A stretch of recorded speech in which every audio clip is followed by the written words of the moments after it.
So now you should minimize that. So if it's being streamed on YouTube also, will there still be about a 40-second delay? So YouTube should be, what, a couple seconds? Yeah, it's a little Yeah. shorter. This one's probably, when we've been testing it, it's been about 10, 15 seconds. So shorter delay. Okay, good to know. But the sound and video should be a lot clearer, I hope. So, And it's just more accessible for people on phones and other devices. YouTube's designed that way. Yeah, that makes sense. Yeah. We'll still do the 90-second delay though. for we'll probably, comments. yeah, keep it at 90 seconds, even though it's not going to be probably that long, because we're still going to run both systems, All right. Granicus and YouTube. So yeah, the 45 seconds is probably still in play. So Okay. 90 seconds, yeah. Mickey, if it's helpful in our city council meetings, we already have some comments that are submitted. Yes. So if we just start with those, by the time those are done, that 90-second delay will be behind us. And So we'll run the clock, Mickey. We're also going to give them, like we do in a normal live session, we'll give them 3 minutes for one of our employees to read the comment. And then once the 3 minutes is up, we'll move on to another comment. So because we do have some lengthy comments, but we're not going to read the entirety because that may take 5-10 minutes. So Well, in those comments that you sent to us, do we have additional comments besides those? yes, so those that have actually sent them in through the system, that's what we'll read into the public record. Okay, so you are going to read those in then. Not the ones we emailed you. But Okay, there all are right. some people that are the same, that made additional comments on the system, which we will read into the record. All right. Are they pertinent to the discussion? There's a few comments that are. Okay, The others are more related to just the general theme that you had in the other emails, but we will still read them into the record. all right. Okay, We apologize for this. I don't know why it's, it's fine. That allows Haysom to be here, so this is good.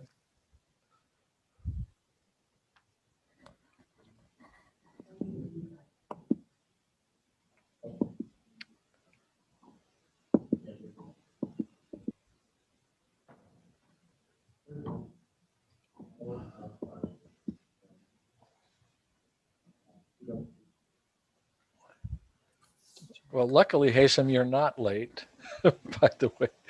We haven't started yet. Late but not tardy. I don't know. Late but not. But it's okay because we haven't started. There could be that. Or he's just early for the next meeting, either one.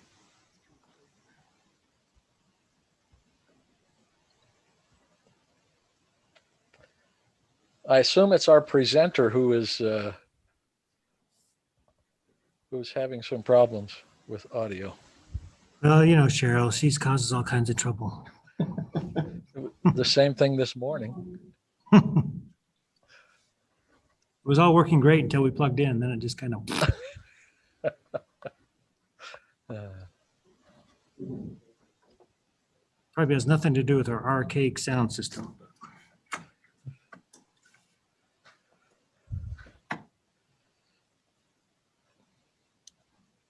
That's all right. Roger is used to being put on ignore. So It's kind of like home, actually. yes. Yeah.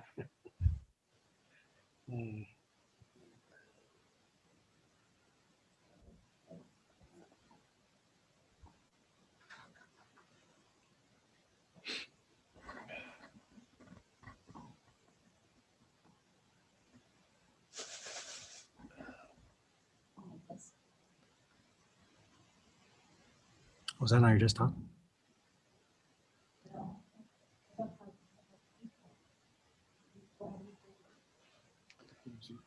Hey, David, what headset are you using? I don't know. Let me look. Okay. It says JBL, Okay. and I really like it a lot. I have a hearing problem, and it helps me out a ton. I was looking at that Logitech G 533. It looks pretty nice too. Yeah, it would be nice. The only it would be a lot nicer if it was Bluetooth. I got a cord here. Sometimes I took it off my head, but it helps me a lot. I know the Logitech one that G533 is wireless. It's got the little RF antenna with it, so you can move it from place to place. So, Yeah, that would be and it has nice. 7.1 surround sound too. Yeah, sweet. Yeah. Where you could just point the mic in. I've started the meeting already. I'm just ready. Brian Higbee or Bryce Higbee. Is your dad Brian? My dad is Brian. Yep. Okay. You know him, huh? I know him quite well, and I knew you when you were quite a bit younger too. Oh, no, that's not good. It is good. We'll just have you shut out of the meeting now. Good idea. No, not really.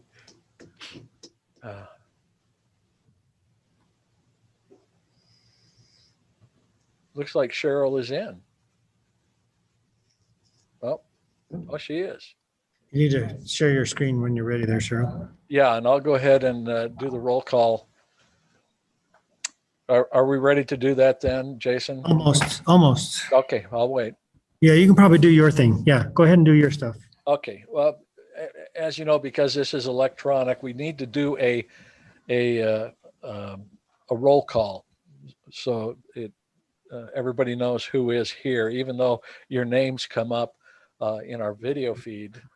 So I will do a roll call to assure that we have a quorum for tonight's Planning Commission meeting before we formally begin. Mickey Cochran, that's me. I'm here, and don't question that, any of you. Marisa Bentley. Here. Okay. Carl Cook. Here. Camille Jensen. Here. Barry Roberts. Here. Hasem Sakar. Here. Ross Spencer. Here. Thank you. And this announcement that's required for us because we are doing this via video conference, to minimize the potential spread of COVID-19, and as authorized by former Utah Governor Gary Herbert's March 18th, 2020 executive order, which is still in place, by the way. Now, therefore, I, Mickey Cochran, as chairman of the Orem City Planning Commission, make the following determinations. Under current conditions, conducting an Orem City Planning Commission meeting with an anchor location presents a substantial risk to the health and safety of those who may be present at the anchor location. This determination is based on the facts that 1, COVID-19 is a worldwide pandemic threatening the health and safety of the residents of Orem. 2, the state of Utah has determined that people should maintain social distancing of at least 6 feet to help mitigate the spread of COVID-19. And 3, the city of Orem cannot maintain appropriate social distancing if Planning Commission members and or the public convene at the usual anchor location, the Orem City Council chambers. Therefore, we are meeting via video conference. Just a note, even though they're testing a new system right now, we will still pause at least 90 seconds before a motion, or if it is a public hearing, before proceeding, so that any electronic comments can come in and be read and commented on, and also you may do that at orem.org/comments. If you want them. So anybody that is speaking, would you please state your name before you make comments, before you ask questions, or before making or seconding a motion? Thank you. Also, our applicants, many of whom are online with us in this video conference, we'll ask them when they begin to speak, addressing their particular part of this commission meeting, that they would introduce themselves with their name. And as is per usual, we now, Jason, can we formally, did we lose Jason?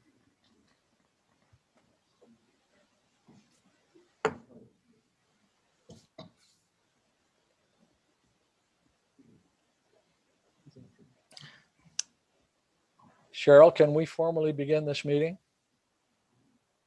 Yes. Was that a yes? Yes. All right, item 3.1. Do we need an invocation? Your audio is not audio.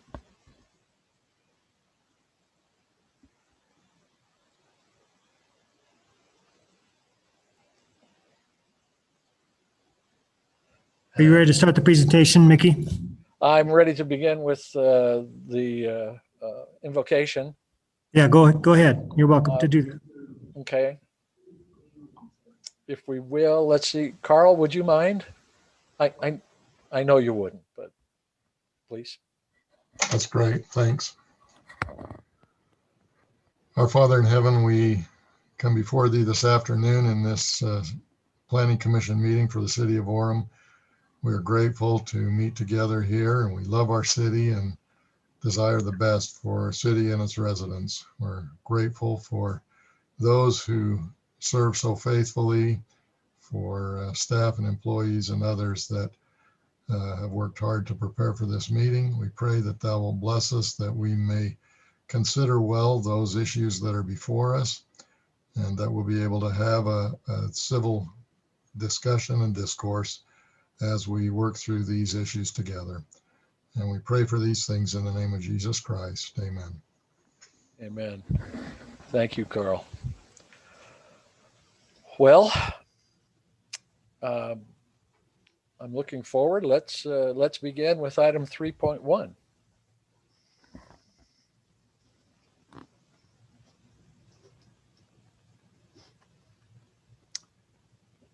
We have no audio.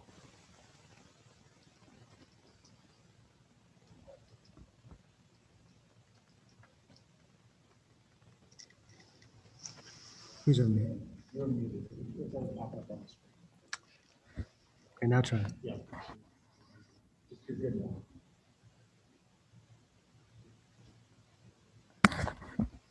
Working on the mute here. Okay, can you hear me now? A lot of echo, Cheryl, but we can hear you. Okay, so that should be better.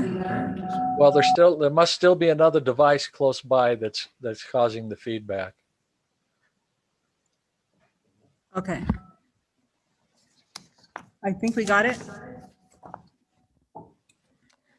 Well, let's proceed and see what happens. I'm noticing a lot of heads shaking that no, we don't have it, but let's proceed. Okay, item 3.1. This will look familiar to you because it was recently came before you to do a rezone from an R20 to an R12. Today, they're coming here for a plat amendment to actually get approval for that. So they want to add an additional lot. And my computer's not working. And everybody hear her clearly enough that we can proceed with this? It's pretty rough. It is. My computer's frozen.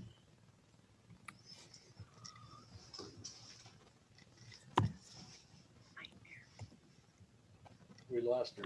No, we did. She's still there. Okay, thank you. Okay, is that better? Yes. I'm not sharing. I don't know how to get out of here. Okay.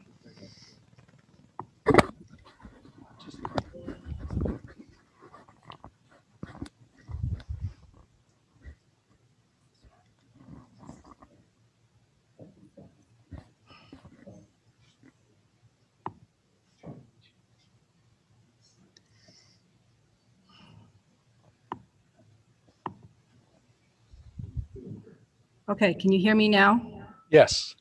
Okay, I can still hear an echo. I hope you can hear me. So like I said, this was an R20. It was rezoned to an R12. This is what the existing plat looks like. I'm going to split it into 3 lots with 2 up front. And the existing home will remain on lot 1. And this tree, Oh, I'm sorry, I have to stop again. No, we still see it.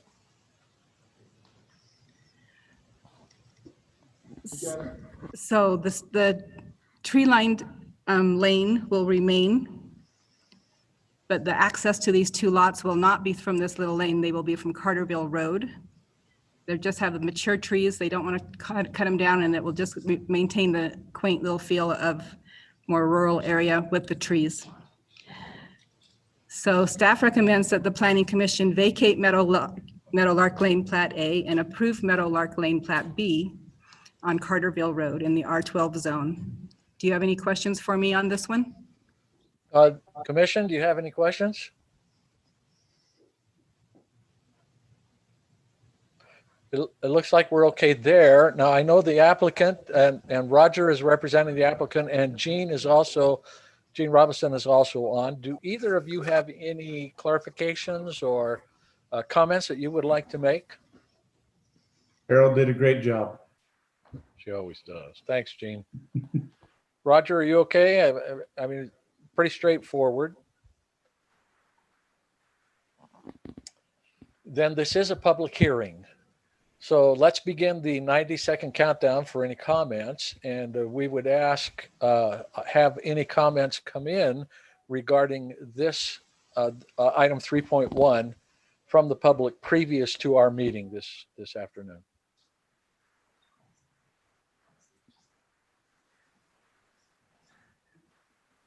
Grant, do we have any comments?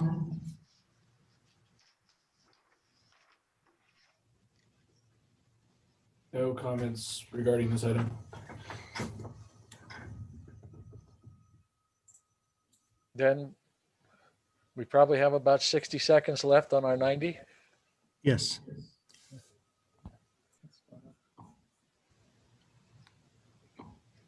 Grant, are you taking Ryan's place this afternoon? He is, yes. Okay, all right.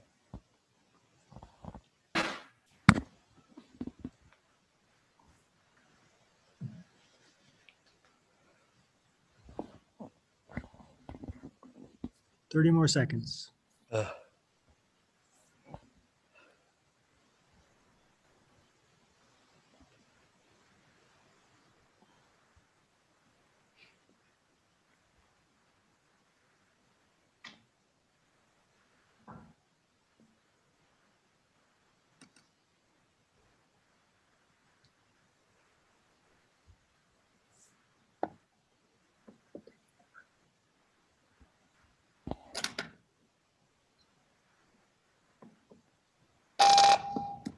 Excellent.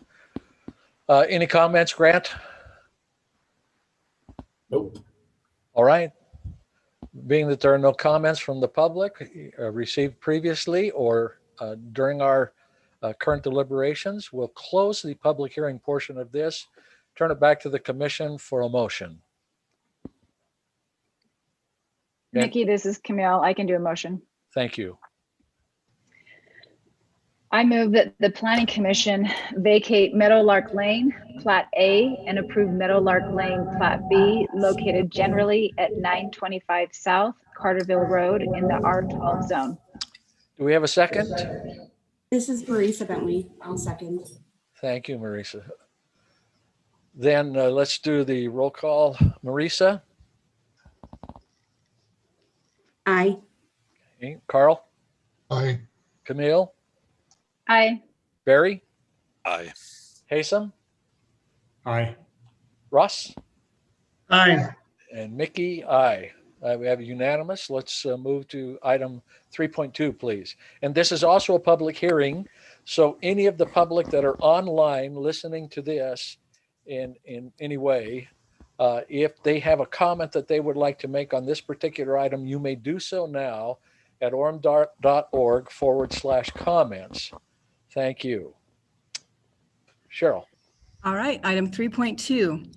The applicant is wanting to purchase from its neighbor to the north a 1,094 square foot strip of property along their shared property line. This is showing the two properties. And this is showing the new plat with the new property line. It's about 4 feet that it's moving to the north. This is the street view. And both of the property owners are in agreement with this. So staff recommends that the Planning Commission vacate Lot 1 of Orem Center Business Park Subdivision Plat A and Lot 1 of Orem Center Business Park Subdivision Plat B and approve the Orem Center Business Park Subdivision Plat C at 1226 South, 1480 West in the CM zone. Do you have any questions for this one? Okay, we have both applicants, or Bryce, I know you're here, and I don't know if Ken is on or not, but do you have anything you would like to add to this, Bryce? No, I think it's pretty clear. We've been working on this for quite some time. Like you said, both parties are in agreement. It really kind of made the line with the improvements that we've made there at our building a lot better. So we can move a fence slightly over and line it up with the road a little better. So that's the reason for it. Okay, that's great. Let's turn it to the commission to see if they have any questions or comments for you. Commission? This is Carl. I have just one question. I'm assuming that it's not an issue that we don't have the PUE split evenly on both lots. It can remain where it is. And there isn't a problem with having a smaller PUE on the north lot. Yeah, Carl, this is David Lund, and I'm representing Sam Kelly, the city engineer. He's away on business. I work with private development, and the reason that you have a larger easement on the south versus the north is because the lot line shifted to the north, as Cheryl said. But if we was to shift the existing PUE also north, there was a danger of having some utilities in there that now aren't in a PUE. So we had them leave that south PUE line where it was. And so there's just a larger PUE now on lot 102 than lot 101.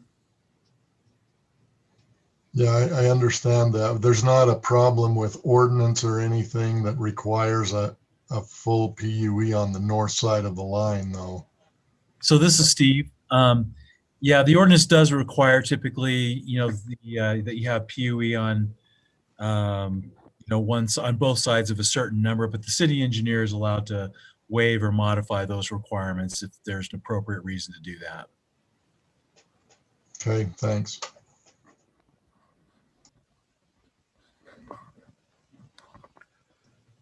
Does that answer you, Carl, then? You're okay? I'm good. All right, thank you. Any other questions or comments? Let's go ahead and begin the 90-second countdown and formally open the public hearing portion of this on item 3.2. Grant, from what I understand, we have had no comments come in previous to our planning commission meeting. Is that correct? Not for this item, nope. All right, so 90 seconds or less.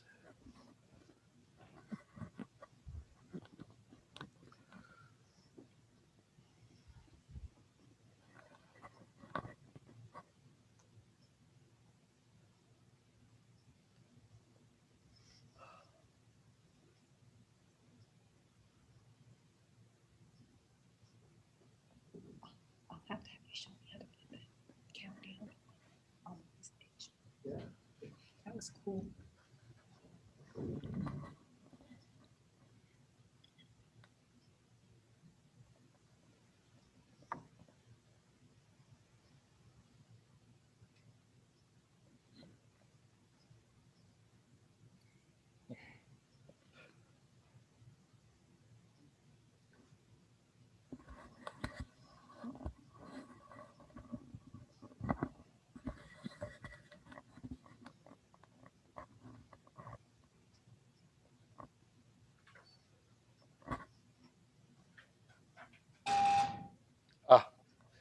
A blessed sound. Grant, have we had anything? Nothing. All right. Then we will go ahead and close the public portion. And we again, we wish to thank the applicants, Bryce and the city, for being with us. And we'll open it to the commission now for a motion. This is Marisa. I'll make the motion. Thanks, Marisa. We recommend that we vacate Lot 1 of Orem Center Business Park Subdivision Plat A and Lot 1 of Orem Center Business Park Subdivision Plat B, and approve Orem Center Business Park Subdivision Plat C, located generally at 1226 South, 1480 West in the CM zone. We have a motion. Do we have a second? This is Carl. I'll second. Thank you. Turn it to the commission for a vote. Those in favor, Marisa, Aye. Carl, Aye. Camille, Aye. Barry, Aye. Haysom,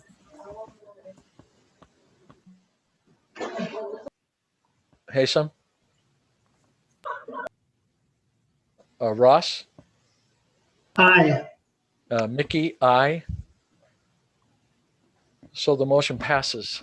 We'll go to item 3.3, which is also a public hearing. So again, we would request that any of the public who are online who would like to comment about this particular item, if you would please begin to do so now. And we will still pause the 90 seconds after our discussion for additional comments. All right, item 3.3 is vacating Lot 2 of Heritage Homes Plat F and approving Lot 1 of Heritage Homes Plat L, located at 1159 North, 650 East in the R8 zone. Basically, they want to vacate the public utility easement on the west side of the property. They have a swimming pool there and they need to vacate that easement. That's pretty straightforward. This would be the new plat without the easement. And staff recommends that the Planning Commission approve Heritage Homes Plat L, located at 1159 North, 650 East. Any questions for me? Just one. According to our notes, they have, well, according to what we have received, all of the permissions from the various utilities. Yes, they have received permission from the 5 utilities. Yeah. Vacating that easement. Okay. So are there any other questions or comments from the commission? This is a public hearing. Let's begin the countdown, please. And Grant, I assume that we haven't received any comments from anyone interested in this item? Previous? Not previous, no. Okay, well, we'll see what happens. This is Ross. I have kind of a general question. Who are the 5 utilities? They are Rocky Mountain Power, Dominion Energy, CenturyLink, Comcast, and Utopia. Okay.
Grant, anything?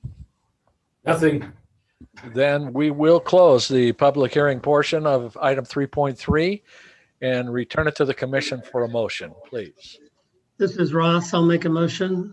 I move that the Planning Commission vacate Lot 2 of Heritage Homes Plat F and approve Lot 1 of Heritage Homes Plat L, located at 1159 North, 650 East in the R8 zone. We have the motion. Do we have a second? Mickey, I can second it. Thank you. This is Camille Camille. has seconded. Then all in favor on the commission, Marisa, Aye. Carl, Aye. Camille, Aye. Barry, Aye. Haysom, Aye. Ross, Aye. Mickey, aye. Unanimous approval. Thank you again for our applicants who have been with us on this. We appreciate it very much. We move on to item 3.4 now, please. Okay, item 3.4 is a site plan. They are looking to get permission. They are currently they had an existing building, I believe, that's been torn down already, but in that place, they are building a new personal storage building. And the proposed site conforms to all the setbacks in the M2 zone. There will be a new 5-foot wide sidewalk constructed along 1380 West. And this is showing the location of the building. So where it says private storage, that will be the new building. This will be the new site plan. And the new plat. And the landscaping plan. They were required to have parking as well. They needed 8 parking stalls were required. They'll have 13 with an ADA stall, so they more than meet the minimum requirements. These are the elevations of the building.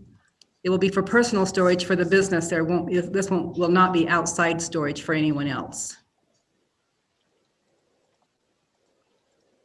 And staff recommends that the Planning Commission approve the site plan of Il Capo Personal Storage.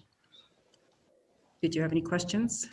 We don't, but are the applicants online with us? I think Roger, or not, but Case Johnson and Ken Berg, are either of Yes. you with? Okay. Ken Berg is here. Yes. All right, thanks, Ken. Let's turn it to the commission for questions, comments, or what have you, please.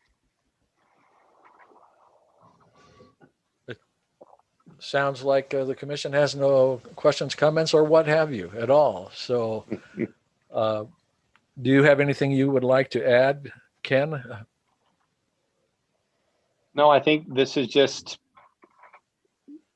being able to give the city the road right of way out in front to get that cul-de-sac to actually function, and we're excited for this project for approval. Thank you. Oh, thank you. Then let's turn it back to the commission now for a motion. You get that up, Cheryl? Okay, then I'll make the motion on this. I move that the Planning Commission approves the site plan of Il Capo Personal Storage located at 185 North, 1330 West in the M2 zone. Do we have a second? This is Barry. I'll second. Thank you. The motion has been made and seconded. Those in favor, Marisa? Aye. Carl? Aye. Camille? Aye. Barry? Aye. Haysom?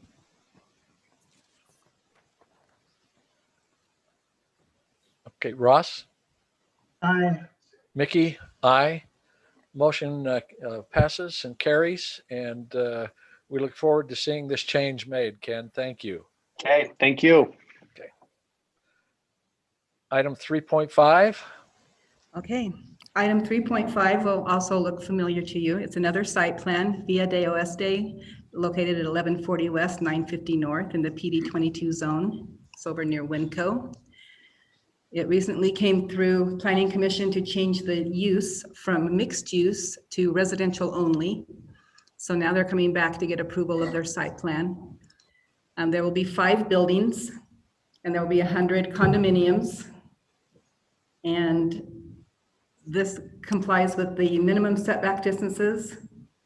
And right now, let's go through the slides. It'll help a little bit. This is the landscape plan. These are the elevations. Right now they will have, it shows tile roof as is required in that zone. However, if they change the pitch of the roof, which I believe they want to do, and the applicant can confirm that, from a 412 to a 312, they'll be able to use asphalt shingles, and that's what they would like to use instead of the tile. This shows the front elevation and the rear elevation. Half of the units are required to have balconies, and so they're showing the balconies on the rear.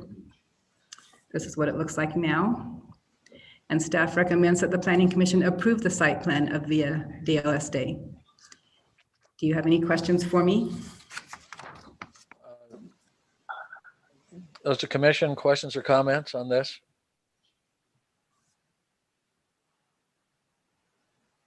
This is Marisa. I would love to know what the likelihood is. Obviously, it sounds like they do want to switch the pitch to allow the asphalt shingles instead of the tile.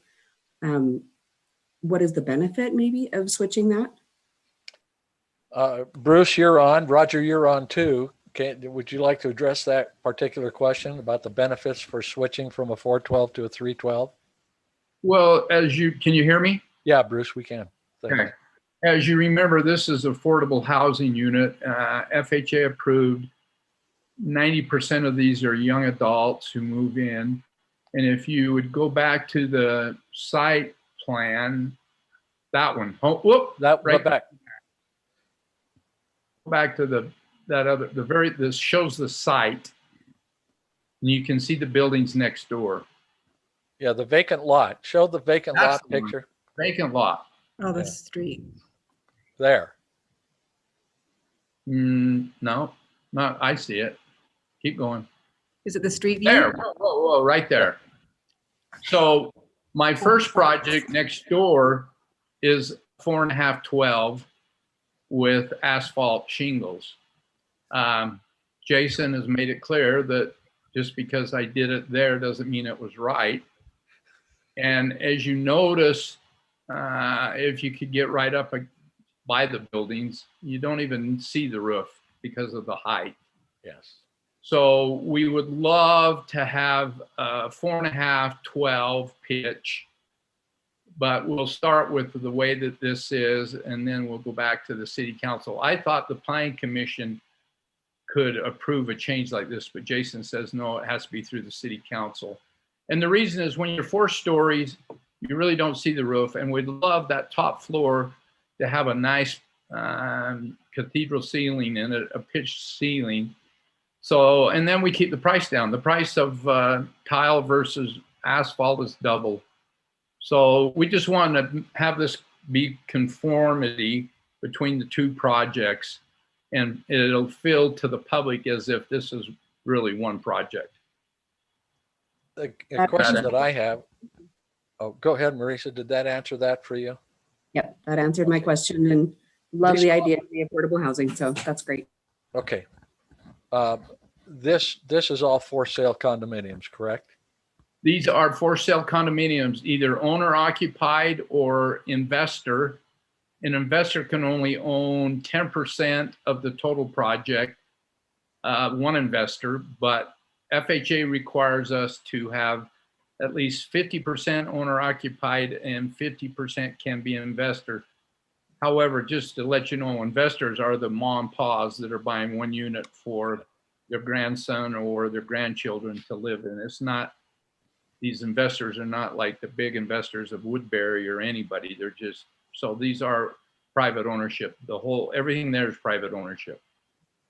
Yeah, and I know, Bruce, we're going to probably in the future address this idea about absentee landlord projects. Or anyway, it looks like a great project. Looks like a good. That you can check, I've been doing this for 45 years. You can go back and see that when I established these units as a non-rentable or rentable unit, they stay that way forever because I put a restrict. You can't turn it into a big rental project. It won't happen. Right. Yeah, I'm familiar with your work. Thank you. Thank you. This of course is an approval that can be granted by the Planning Commission. So if there are no further questions or comments from the commission, then we'll turn it back to the commission for a motion. So Mickey, the commission can approve it as is, or they can make it contingent upon the approval from the city Yes, council. contingent, if it changes to 312, then you can make that consideration also.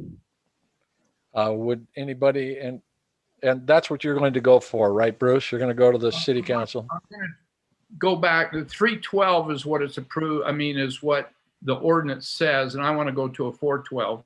So I'm going to go back to the city council when I start my underground, and if they say no, then I will stay with what you've approved. Mr. Cochran, Steve Earle here. Yes, sir. I would just recommend, I think that the commission vote on what has been proposed. I think if Mr. Dickerson is able to get the ordinance changed, then that can probably be approved as an administrative approval, that amendment, not have to go back to the planning commission. I don't think you need to do any kind of a contingent type of a motion. All right. I think that's good then. Thank you, Mr. Earle. Would anyone in the commission care to make a motion on this, please? Yeah, this is Carl. I can do that. Thank you. I move that we approve the site plan of Villa de Oeste located at 1140 West, 950 North in the PD 22 zone. We have the motion. Can we get a second, please? This is Marisa. I'll second. Thank you, Marisa. Now vote. Those in favor. Marisa? Aye. Carl? Aye. Camille? Aye. Barry? Aye. Taysom? Aye. Ross? Aye. Mickey? Aye. We have unanimous approval, Bruce. Look to Thank see you. groundbreaking soon. Okay, thank you. Thank you.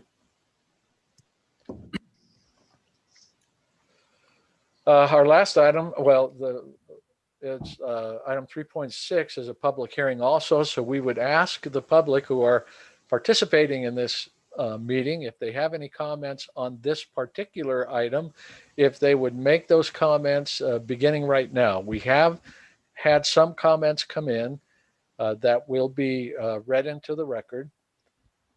And we ask that any comments that you make are concerning this item alone on amending these portions. Cheryl, please. So this is Jason. Sorry, you have to go to the B team now. So, okay. So here is, let me give you just a little bit of background of how we got to this point. So if you can see my red cursor. So I'm going to circle this property right here, which is just off of 1600 North, 400 West. In November, they came in and wanted to potentially rezone this portion or this property to the North Village Edge District. As part of that process, we required them to hold a neighborhood meeting before they can make an application for any site plan for that, whether this was included or they wanted to do something on the corner. We required that neighborhood meeting before they did that. They held a neighborhood meeting. There were many neighbors in attendance. There were some issues with the proposal to rezone this to more of the ability to have more of a high density mixed use development, getting closer into the neighborhood. There was a lot of discussion. There were several city council members on the call as well. And after the meeting, the city council asked us to look at potential ways to kind of help mitigate some of the pressure that may be felt by the neighbors as larger projects that were designed for the North Village District to be built. As it approaches the residential neighborhoods, that we have some type of limitation as we get closer. So we did go to the city council in December and proposed, well, that was December. We went in January and discussed in a meeting the potential to add what we're proposing tonight, which is a 50-foot, you can see outlined in this crosshatch area, the 50-foot easement or area, I guess that we call it. There would be a height limit of 35 feet maximum. So anywhere it addresses or is adjacent to a residential direct property, you can see over here on the west side, it abuts up to a residential zone. Here it abuts up to the zone, but then also the street. And this area here is part of the district, but it's a residential B zone. The B zone allows for residential uses only, and it limits them right now to 35 feet maximum height. So this already had a restriction. If someone chose to develop this into the district, standards, they still would only allow a 35-foot maximum height. So high density currently is not allowed here. In a discussion that we held with some of the neighbors on this past Monday night with 3 council members and I think 7 or so neighbors, they asked us if we wouldn't take this restriction instead of ending it right here, which we had proposed, because this already had a 35-foot cap, that we'd wrap it around the backside, so the west side, as you can see following up there. So on the backside now of all these homes that are fronting on 4th West, on the backside of that there now would be, assuming you make a recommendation to the council and the council approves it, there would be a 50-foot area where in that specific area, the maximum height would be 35 feet. Anywhere behind that, so as they come to the west and develop, the zone itself would be applicable, but there is a limitation now of that. So it goes all the way down wherever it abuts a residential zone. You can see on the south side where it abuts a commercial zone, that's not applicable. The same way on the north. So we built that in, and the language to the left of your screen just simply describes what you see on the right with the diagram. We're also proposing that be the council in our discussion in December had some concerns with the Arts District as well. And so there are some, even though they're bounded on Orem Boulevard, and then we got the district and also 4th East, and then the district, they were concerned about the potential high development of any mixed use project. And so they asked us to include that in the Arts District as well. So you can see wherever there's that red crosshatch, that would also be a 50-foot setback from the back of a curb on the district side. And then within that 50 feet would also be a 35-foot maximum height until they got behind that, and then they could go up to whatever the district zoning would allow, subject to meeting all the criteria. So just a quick diagram of showing the 50-foot area starts from the back of a curb, within that 35-foot maximum height. So they can still develop a project, but just within that area, it'd be limited to 35 feet. Anywhere, and this is the current zoning requirement, that if you can see the yellow portion is a single family zone, and this is the pink is the commercial. The current standard right now is equal to the height of a structure. So if it's a 14-foot height, at this point, it has to be at least 14-foot setback.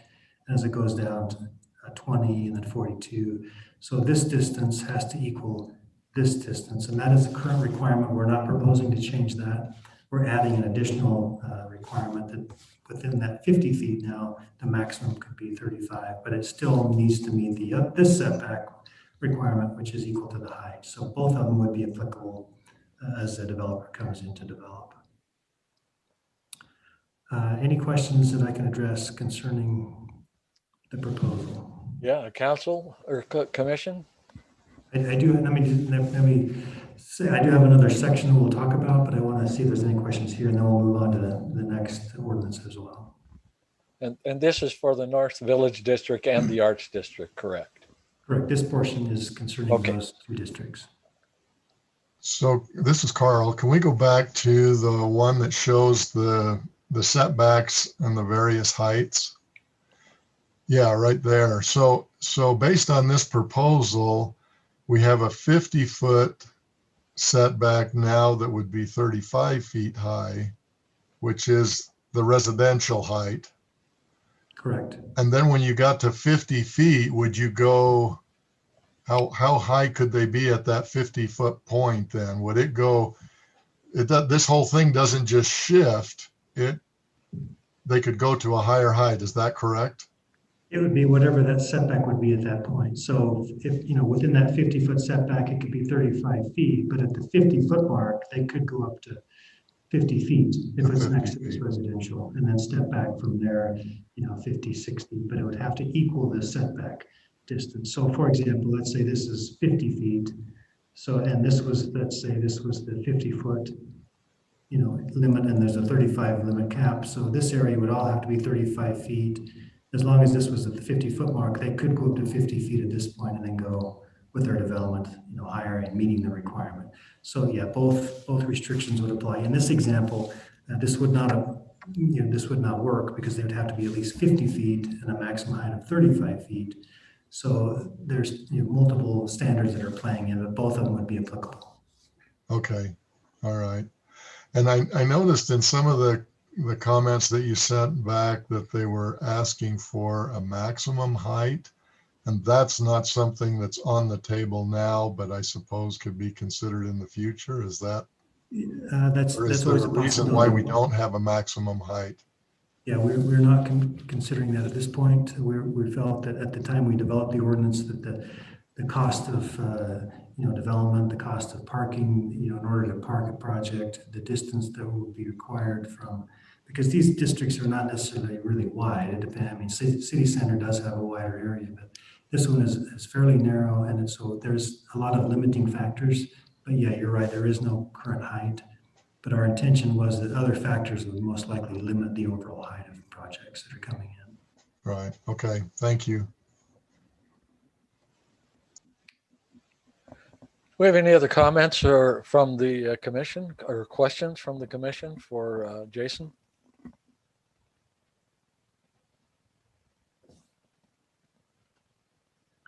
So is it okay if I go to the next? This is okay. Let's do the next one. Yeah. So this is part of, it's not necessarily related to the setback issue, but this is something that we looked at and thought that it might be appropriate to look at amending this as a requirement. So I'm only going to show you one. This is the North Village District, but the language miraculously all is the same in each of the different districts. So you'll see the sections that are applicable. I'm just showing you the one, but it's all 5 districts that we will modify with the same requirement. Right now, if you look at the diagram, the white diagram below, the ordinance requires any development that is over 4 feet, or 4 feet, yeah, 4 stories, and contains residential uses, it has to have a 20-foot step back from the ground level. So if you could, so this is the main one here. If these 3 have residential, then it has to have a 20-foot step back at this point. Right now, in this example, this is a 2-story development, and they have the step back on the 2nd floor with residential above. Our thought is to look at the potential of changing the requirement that whenever there is a residential element, whether that's on the 2nd, 3rd, or let's say 4th floor, that on that level, it needs to step back. Because if you look at the bottom section, that step back is designed and required for an amenity space for the residential units. And so we felt that if somebody comes in and wants to do a 2-story commercial project and then have a couple of stories of residential above, that requirement should really come into play when the residential starts, so that a resident isn't coming down through the commercial to access out to the amenity space that's designed for them and not the commercial space. If a project comes in right now and wants to do a 4-story office building, the step back is not required, nor is the landscaping or open space required for a straight up office building. So this was designed for the residential uses, and we felt that maybe there should be some options that if somebody comes in and wants to do multiple stories of office, then they can do the step back and add the residential above that. So we don't want to necessarily require a limitation on the office or retail by requiring that step back. If a couple of the stories above that are residential, would like this requirement to kick in when the residential actually starts. And so that's what this amendment allows, is that flexibility for a developer. If they choose to do more than 1 story of commercial, then that's when this would kick in. So it gives them the flexibility. If somebody comes in, let's say for a 4-story building, and all 3 of them are residential above the first, then yeah, they would have that first level of the step back and it would do that. But if somebody comes in with a 2-story and then they have a couple of stories above, then that 2nd story would be where it kicks over and requires that. So, and that's going to be applicable in all the different districts. I'd be glad to address any questions. I have one other, this is just an example of 2 stories of commercial. You can see the residential behind, and there's that 20-foot step back, so that it's part of the residential development and not necessarily hindering any of the commercial space below. So that's kind of the direction we want to go, and we're here to not only consider that, which is not necessarily a setback issue for the adjacent to residential, but it's simply just an option for a developer to do that. So be glad to address any questions that you have.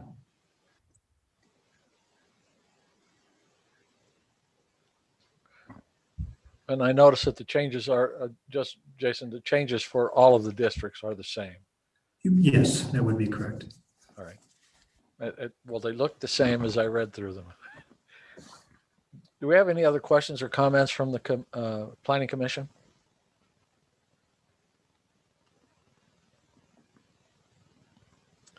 Then this is a public hearing. And so we're going to start the 90-second time right now.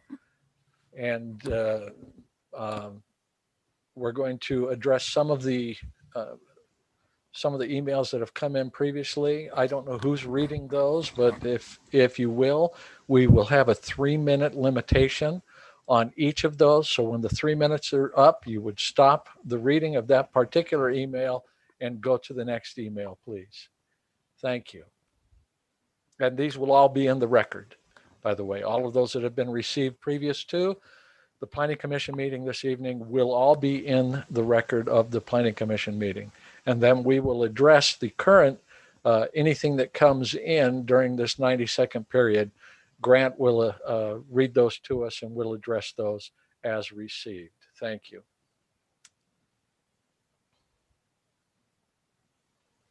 So go ahead, Grant, and start reading. Yeah, Grant. Okay, I will start with the first comment received prior to the meeting. Starting the timer, 3 minutes. This is George and Amanda Baulu. I apologize if I pronounced their name incorrectly. Concerning the proposed development at 1600 North between State Street and 400 West. We are concerned that this development pushes into our neighborhood too much. We are concerned about the traffic through this very busy intersection and section of road.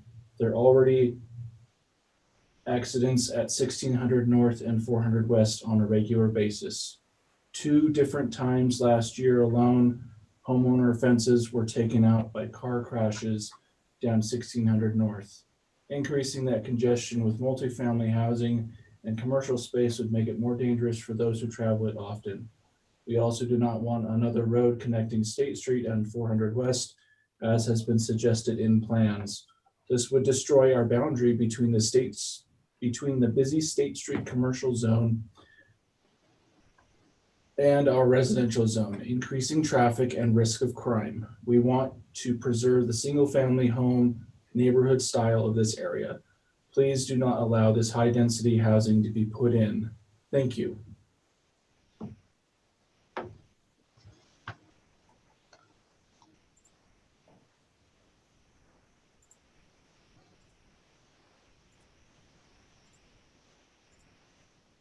So Grant, this is Matt Taylor. Yeah. Are you restarting the timer?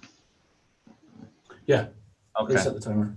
Mr. Chair, this is Matt Taylor. Grant and I agreed to switch off reading comments tonight, if that's okay with you.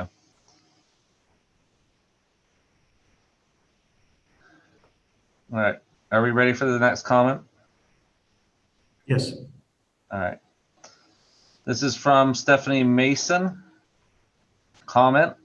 I apologize if this was sent multiple times to the comments, but it didn't seem to be working before. To the Orem City Council, the Orem City Planning Commission, concerned parties, January 29th, 2021. We, the residents of the neighborhood along 400 West adjoining the State Street North Village District, wish to convey our concerns about the proposed North Village District zone changes. We understand that the 50-foot setback limiting the height of the new developments along 400 West is a positive change to help limit the impact and flow from a commercial area to the residential area. However, we are concerned that not enough is being done to help this problem. The North Orem neighborhoods are much quieter and less commercial than other areas of Orem City, such as the City Center District, the Hub District, the Canyon Crossing District, and even the Arts District zones. We fear that as development begins to build in this area, the quiet, safe neighborhood we love is in jeopardy. Many families have resided in these neighborhoods for decades and include multi-generations from aged parents to small children, for which we have special concerns. Therefore, we are asking that our concerns be considered before any decisions are made. The houses that are currently located in the North Village District that are zoned as NVD-Res B and the other homes located along 400 West should be more protected from encroaching developments. We feel the 50-foot setback that is proposed is insufficient and request it to be extended to 75 or even 100 feet from 400 West Street. This would ensure that we have an adequate buffer in the heights allowed in the edge zone immediately next to our neighborhood. In addition, we feel that these homes located in the North Village District should have the setback for height restrictions measured from their setbacks and sides of the properties to prohibit excessively high buildings being built directly behind their properties rather than the setback being measured from the curb in front of the property, 400 West. We also believe that it would be prudent to change these homes out of the North Village District and back to their original R-zone status to protect the neighborhood from the encroaching businesses and large multifamily developments. We realize that it is sensible for Orem to continue to grow and do not oppose growth itself. However, in this area of Orem, we residents encourage growth that does not call for excessively high buildings. We understand that since the North Village District is the smallest of the State Street districts, it does not have a minimum height requirement. On the other hand, we believe that a maximum height limit should be set to prevent these neighborhoods, agreeable blends of well-crafted established older homes and new homes, from being overshadowed by multi-storied, multi-family buildings. We have no problem with the State Street and its attendant businesses and apartment buildings reflecting the vibrant metropolitan side of Orem City. We just ask the City Planning Commission and other concerned parties to respect and appreciate the value of established, quiet, and safe neighborhoods to the city as well. Matt, that's 3 minutes. All right. Next.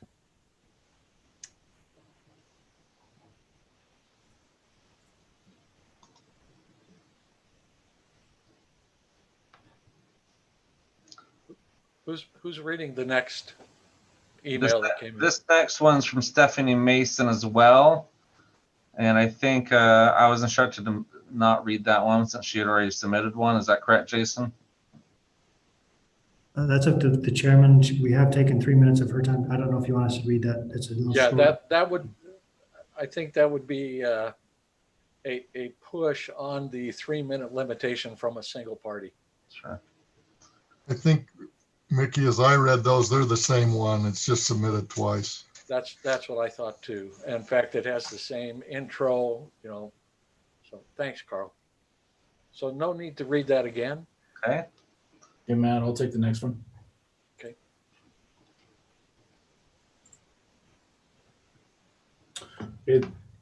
Starting the timer. Yes. This is from Heather Johnson. In regards to agenda item 3.6, I am in favor of increasing setback requirements in this area. I also believe the residents on 400 West, just north of 1600 North, should be able to reverse the zoning of their homes back to residential.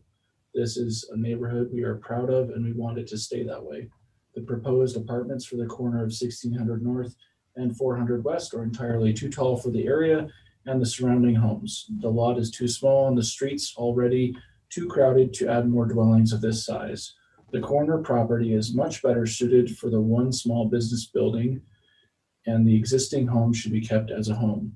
The developer has been sneaky and is of course pushing for his personal profits. Please listen to the hundreds of neighbors and families opposed to this project and place their interests over that of one businessman. Orem is Family City, USA, not New York City. Let's keep Orem a place our families want to live. Thank you. Thanks. We can end the timer on that one. Do we have another one that we might begin a timer on?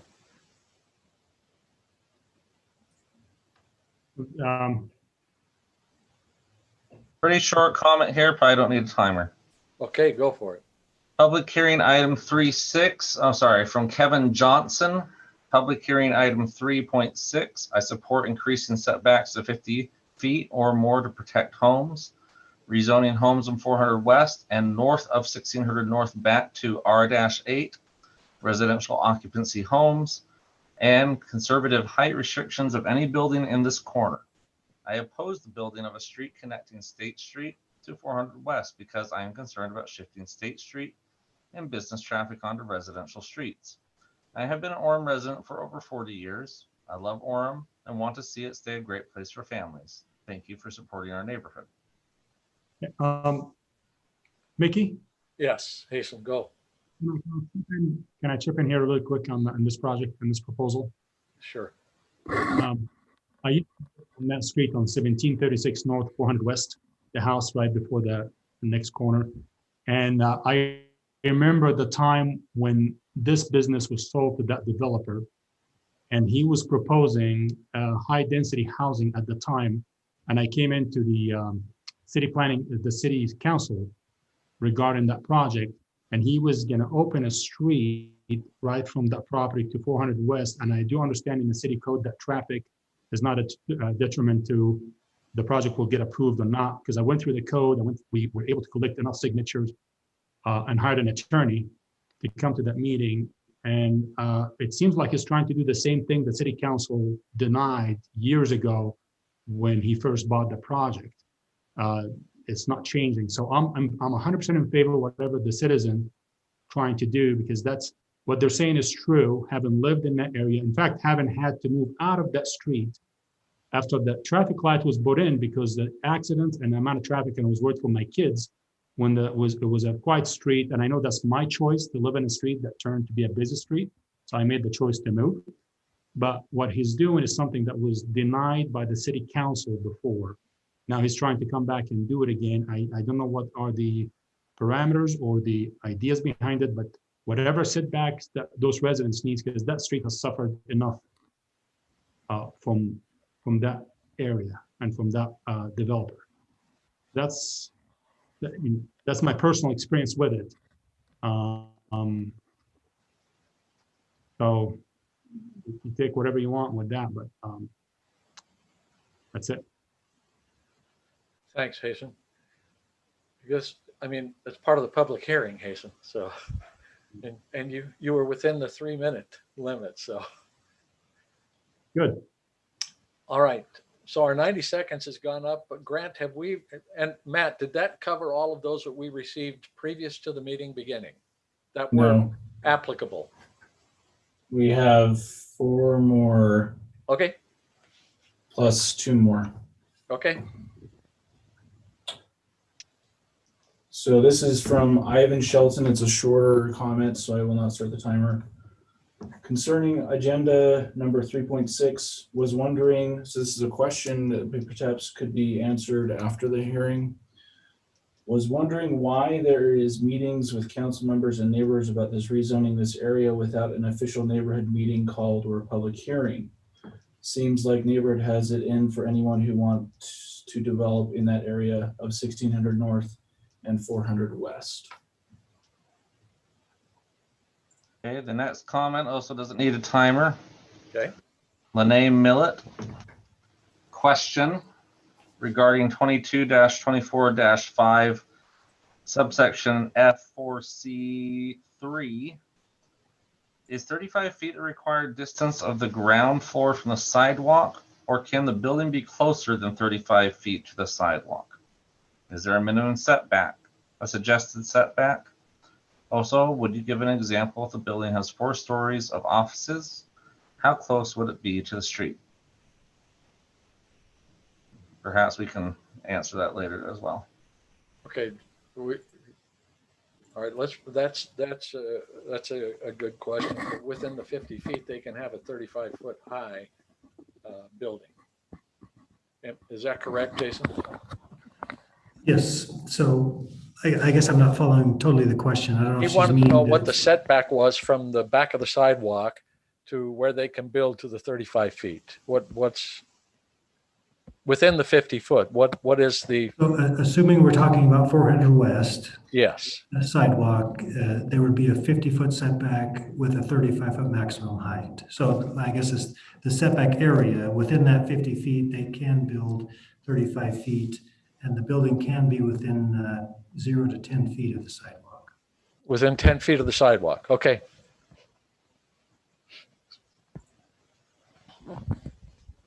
Okay, the next was a shorter comment received from Alan Rasmussen. Item 3.6, parking is a large issue for these types of developments. As we drive by these high-density housing projects, there are significant issues with vehicles being parked on public streets. What is being done on this project to supply sufficient parking within the development? I'm noticing a theme here, in that, I have seen nothing come before the Planning Commission, nor do I know of anything that's come before the city planning about building a high-density project here. It looks like it's between 1600 or between State Street and 400 West, in that I guess we would call it the northeast area.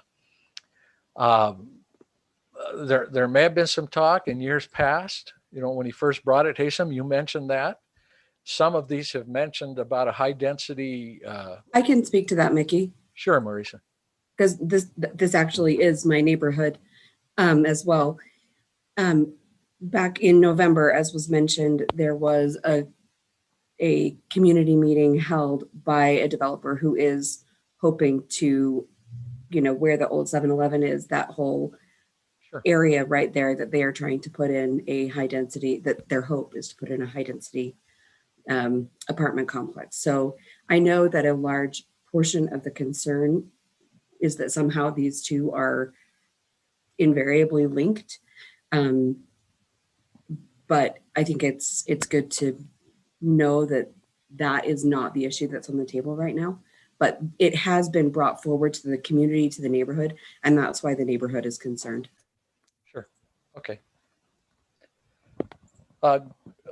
Grant, you said we had what, another 4 or 5? I'm just trying to count. Looks like we received another one from Stephanie Mason. So again, I guess she's submitted 3 comments now. So The other one is from a Stephanie Visna, and she is requesting to give her 3 minutes to Stephanie Mason. Okay. If it's going to address the same thing that Stephanie Mason has spoken of in the past, there's no need to go over that again, because it seems like every comment that we've received thus far has been addressing the same issues over and over again. And Mr. Cochran, this is Steve Earle. I mean, this is something we don't typically allow either in City Council or Planning Commission. We don't allow people to donate their time to somebody else. Every person gets the 3 minutes. And if you want to use your 3 minutes, great, but you can't give it to somebody else. Thank you. Thank you, Mr. Earle. Appreciate it. So we pass on that one, please. okay, we just received one more. It's from Jim Condi. I live in one of the homes in the Res B area and would much prefer for my home to be back to the original zone. And I have the largest buffer possible to protect my backyard from a large development.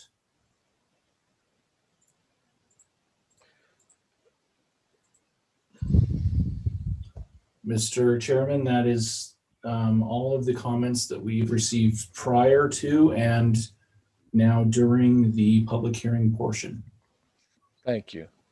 Then let's close the public hearing portion and turn it back to the commission for any additional comments that you may have for the city staff, please. I have a question for Jason. And may not relate. If something has already been through the city council and they declined the project, is there a time limit, or where they can come back and reapply, or they can reapply again for it, or what happens to stuff like that? So the new zone, the district zone, was approved in October of 2018. So it's a totally new set of rules. And I'm assuming what the guy came in and tried to do was a PD zone or something like that back in the day when that was applicable. This is a zone that was approved and adopted with certain specific standards. So a former project that got denied by the council is not applicable in this instance, because there's a new set of rules. And as long as they can conform and comply with the rules that are in place right now with the North Village District, and they can build it as long as it meets the requirements. Okay. And Mr. Chairman, maybe I could add some comments to that. Please. So I remember, I don't know how long ago this project was that Hasem is referring to, but I know that many years ago and at various times we had developers come in and ask to do higher density residential projects along State Street. And for a long time, it was the city's policy or the city council's policy not to allow any residential along State Street. And so a number of those projects got denied. And we're probably talking, 7, 8, 10 years ago. Since then, that time, as Jason has talked about, there's been a pretty significant change in philosophy, which resulted in the creation of the State Street district zones in 2018, as Jason mentioned. And the idea there was that we know that there's going to be growth in the city, and obviously there's not a lot of land left to allow additional growth. And so the idea was that we're going to have to go vertical to basically accommodate growth. And if that's going to happen, we wanted it to happen along State Street, where you would have some synergies, with commercial, putting people close to commercial will oftentimes help the commercial businesses. Also means that they're closer to mass transit. So hopefully the traffic impact of those developments is less. They're closer to other types of infrastructure, whether that be water, sewer, stormwater facilities, and so on, to accommodate that kind of growth. And so a significant shift, I think, happened in that 2018 timeframe, whereas before we weren't really interested in allowing additional residential on State Street, to now actively promoting residential development on State Street. And with the trade-off being that we wouldn't allow higher density projects in existing residential neighborhoods. So it was an attempt to preserve existing residential neighborhoods, put the new density that's coming, in basically what used to be commercial areas for the reasons stated before. So I think Hasem is totally right that there's been a total change in philosophy, where the council used to not even want to consider those types of projects, to now them being permitted in these State Street district zones.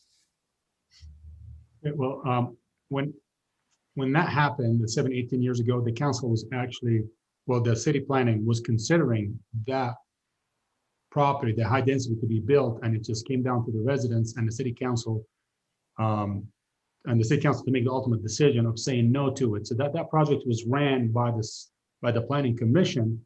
Now, and they wanted it, even though it was on State Street. So I'm not sure where, before it wasn't, now it was, when in all actuality it was wanted by both times.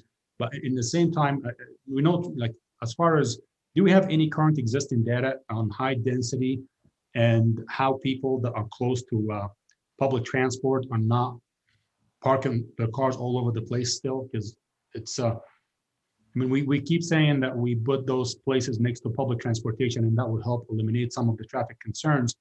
But in all actuality, if you go to a place and see the high residence, the high density in there, cars are all over the place and spilling into the Costco parking lot.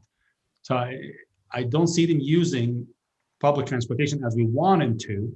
We're still an outdoor state. You're not going to take the bus to Deer Creek. You're still going to need a car. So that's where I'm just trying to eliminate the confliction of information. I'm often for the city to grow, and we need to allow it to be done right. And I think the new State Street Master Plan has amazing elements in it, but at the same time, we do need to conserve some of our values. So what can you tell me about the amount of parking versus public transportation? Maybe Jason could answer that question as to whether there have been studies done. I'm sure there have been studies. I don't know if Jason has that data or not. Clearly it doesn't eliminate the need for parking altogether. I think that the idea is that it reduces the parking demand somewhat, certainly not entirely. And part of it also is a little bit of a chicken and an egg problem. People can't use mass transit until mass transit is available, and mass transit doesn't become available until there's a demand for it, right? Mm-hmm. So the State Street districts were sort of part of a long-term vision for State Street, with the realization and the hope that there would be additional mass transit resources with, whether that be, a light rail type system or a BRT type system on State Street. I think UDOT has been contemplating those types of systems. Jason could probably, again, speak to that better than I can. But again, it's all part of a long-term vision. And Yeah. maybe Jason has some comments on details of those numbers. Well, as far as the districts are concerned, we're obviously the parking ratios for the commercial and the residential are not reflecting the fact that there's not a really significant mass transit district right now. So obviously we're going to require enough parking to be sufficient for parking as though they drive their cars. The idea that Steve was telling about is that because you're now going to have residential, you're going to have commercial, we're going to reduce hopefully the number of trips. If you want to go to a restaurant, hopefully within that district, there's one that you can walk to rather than drive to. So it may reduce some of those trips, but as far as eliminating the parking, we're reducing it to the point where we're relying on mass transit. That's not the intent of these districts at this point. In the future, if there's a BRT system that actually works every 5 minutes and there's a need that maybe we don't need as much parking, that can be considered. But right now, the standards we built into the districts are still significant for the number of commercial square feet, and there is a shared component, but the residential units still require a number of parking that keeps that off the street. So at least that's our intent. This is Mickey too. Again, I know that having been in attendance at quite a few of the TRIP meetings, which are talking about the transportation needs of this particular area of Utah County, that all of these things that Hesham, you brought up, that Jason has addressed, are all things that have been addressed and are planned for State Street, the BRT, perhaps a track system. All of those things are in the long range plans. And we know that within, I think it's estimated that by 2030 or before, Utah County, the population will be greater than that of Salt Lake County. Now, most of that growth is going to come on the west and the south of us. But nonetheless, they're not ignorant of the needs of transportation, parking, and other types of things. And what the purpose of the State Street Core districts to establish those was to establish walkable areas where they could be, if the planning goes through correctly, they could be self-contained communities, as it were. It was one of the reasons that the zoning was changed so that nobody could come in and buy up residential homes and then come in and have it rezoned so they could build high density housing. So we want to preserve the preservation of the residential communities as they currently exist was what has been addressed. And so this whole idea about, we're I think off the subject right now, but this idea of the core zones is to allow Orem to grow and to allow us to provide the needed housing as well as perhaps commercial needs of the city. We are currently, I believe, according to our last housing report, we were somewhere close, I don't know, several thousand, if not up to 8,000 units short of a demand already for the city. And so what would happen if we do, let's say we do high density housing and they do it correctly, where we have nice condominiums or even rental units, those plans are looking forward, and we can stop those at the Planning Commission if that's, or send a negative recommendation to City Council on those. So there'll be lots of debates, but this particular issue that we're dealing with right here is this 50-foot buffer zone. That's what we're dealing with on item number 3.6. The other issues will come up later. We've heard from some of the residents along 400 West, and it seems like that's a concentrated, there's a good group of community involved people who have thought long and hard about this, who have sent to us their thoughts, their concerns, and their concerns, of course, are forward-looking. They're not addressing this issue of necessarily of the 50-foot buffer, a buffer around the NVD and the ADV. So the issue before us right now is, will we approve or will we send a positive recommendation to the city council about changing the current setbacks to a 50-foot, to that 50-foot with a 35-foot maximum height within that 50-foot buffer? So that's the issue before us. And I'm with you, Mickey, and I think the residents are just worried about the issue to be a small, like you pulling a string, one little thing at a time that allows for more things to be done later. But I'm with you, it's a 50. We can address that and move forward if that's what you want to do.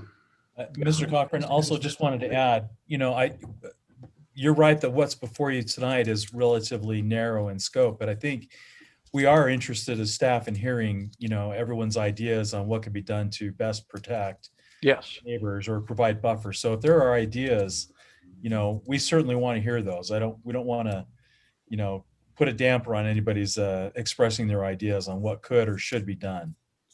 No, that's why, we heard those and that's why they are thoughtful representations of the current attitudes of people in those areas. And a lot of them are well thought out and things that need to be addressed.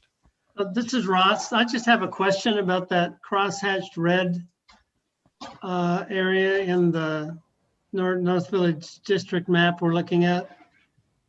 Does that mean that someone could come right up to the backside of somebody's backyard along 400 West and put a 35-foot building along the back edge? No, they would have to be 35 feet away from it would have to be 35 feet in. Okay. So if they want to come and build a 10-foot building, they could be 10 feet away. So there is a ratio, but that would allow a maximum height of 35, but the other requirement still is applicable. That you have to be equal to the height away from the residential zone. Okay, and then my other question is, what does all of this have to do with what happens at 1600 North and 4th West? Because that's a part of town I just don't like to go to. Yeah, I think the traffic there is a nightmare and I just don't go there. And I wouldn't want to live there. So what's going to happen with these rules, what's going to happen right on the corner of 1600 North and 4th West on that northwest corner? The northeast corner? Where the old Anderson lumber was? Yeah, northwest, I think it is. Just west of 4th West and just north of 1600 North.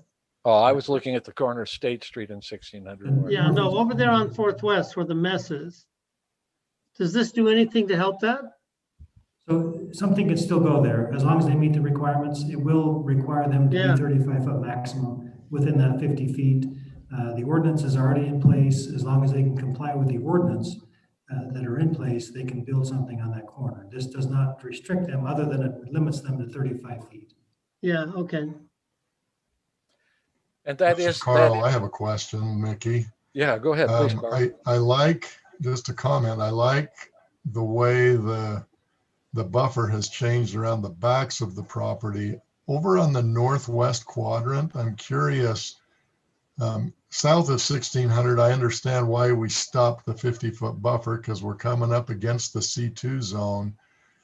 On the north side of 1600, there's a gap in that buffer that looks like it's, and I haven't been out there to look at it, but I did. It looks like it's along a residential property there. Is there a reason why the buffer is discontinuous right there along that boundary? Let me put on my pointer just to verify what you're talking about. So you're talking about this point right here? We can't hear there, yeah. Yeah. This, you can't really see it, but there's actually a C2 zone that's sitting right there. So I don't know if you can see, there's a little pink color right there that kind of matches this color. So okay. All right. C2 zone that's right there, the buffer is that, so that there's already a buffer requirement in place there because it's not next to a residential, or not next to the district, it's a C2 zone. Okay, thanks. I knew there was a good explanation. It's kind of odd there. I don't know why we've left that there, but yeah, it's still an existing C2. Okay. Mickey, this is Camille. Yes. I just have a question, and maybe I'm not aware, but when you look over on the 400 West, there was some comments in regards to changing back those houses to R8 instead of the NVD residential B. zone. And so my question is why are those houses along there changed to that zoning? And what's the benefit of that? I mean, I understand the reason why they would want to go back to the R8. What's the benefit of that zoning for those houses on 400 West? Well, the residential B at the time is more of a buffer between single family. This one does allow some attached, like twin homes or row houses type thing along the frontage. So it allows a little bit more density, but it still caps the height of 35 feet.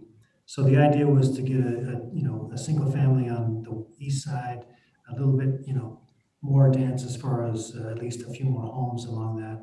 And then it would go in, buffer into the higher density that fronts onto the State Street. So the intent was kind of a tiered level where it had single family and the ability, if a property owner wanted to, could tear down his home and put in a few townhome type development.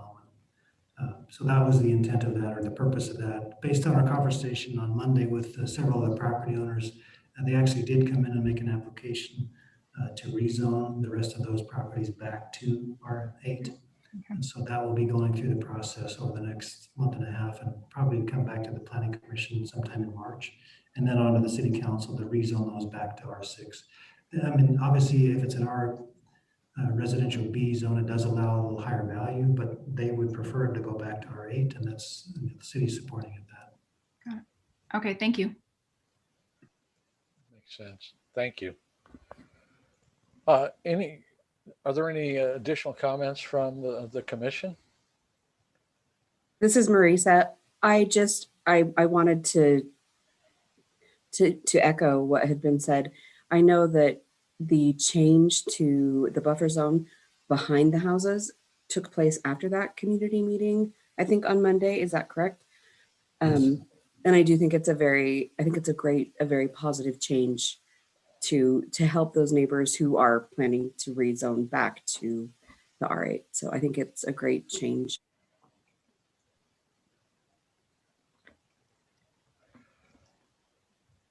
Anything else from the commission? Any comments at all? Let's get back to the original.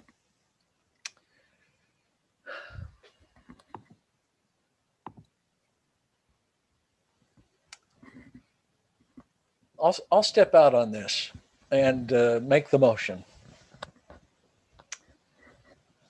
I make the motion that the Planning Commission forward a positive recommendation to the City Council to amend portions of sections 22-24-5 F2C, 22-24-5 F4C, 22-24-4 F2C, 22-24-4 F4C, 22-24-1 F4C, 22-24-2 F4C, and 22-24-3 F4C of the Orem City Code pertaining to setback requirements and building step back requirements in the State Street District zones.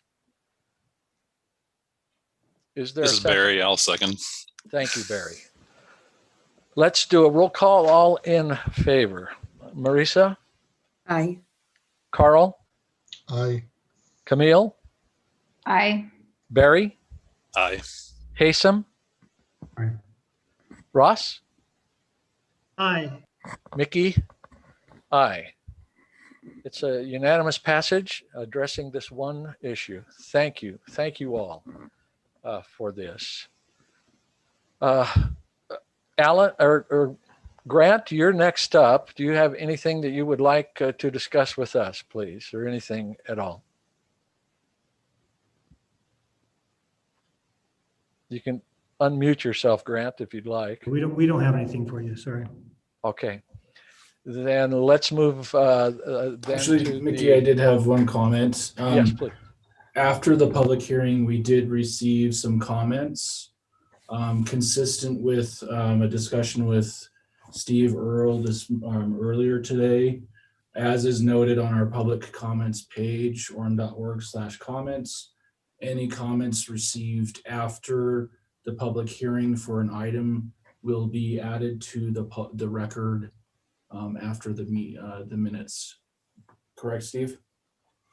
Yeah, that's the policy. You know, the planning commission, in its discretion, if you wanted to hear what those comments were, that's certainly your prerogative. Obviously, the motion's been made, so it doesn't really affect any action you might take. But if out of curiosity you want to hear what they said, that's up to you.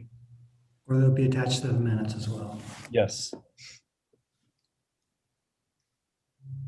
All right, thanks. Anything else?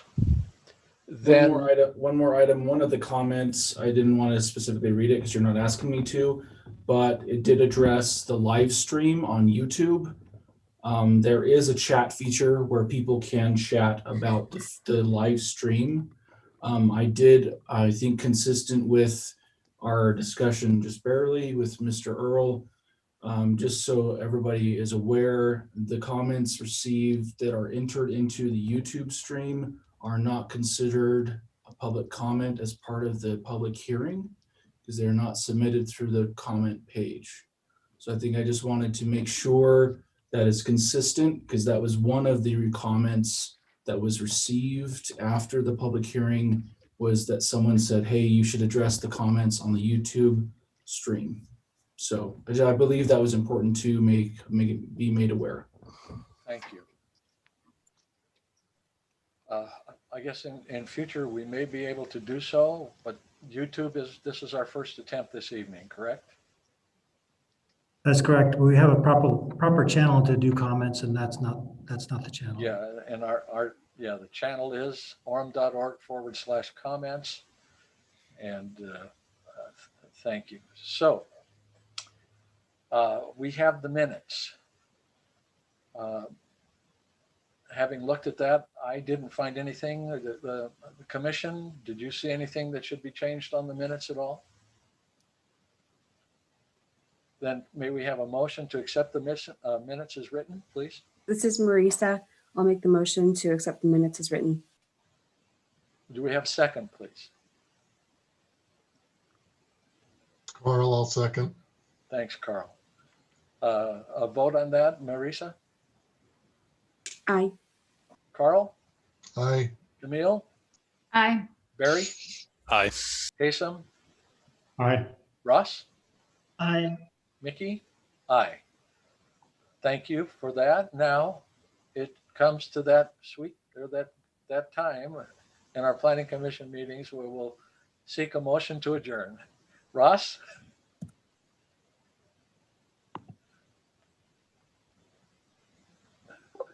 Oh, I moved that we adjourn. This is Ross Spencer. Do we have a second? I'll second. So we have the motion and the second. All in favor? Marisa? Aye. Carl? Aye. Camille? Aye. Barry? Aye. Kasem? Aye. Ross? Aye. And Mickey? Aye. So until next time, we bid you a fond adieu. Thanks, everyone. Appreciate it. Thank you, Thank Terry. you. Thanks. Thank you. Bye. Bye-bye.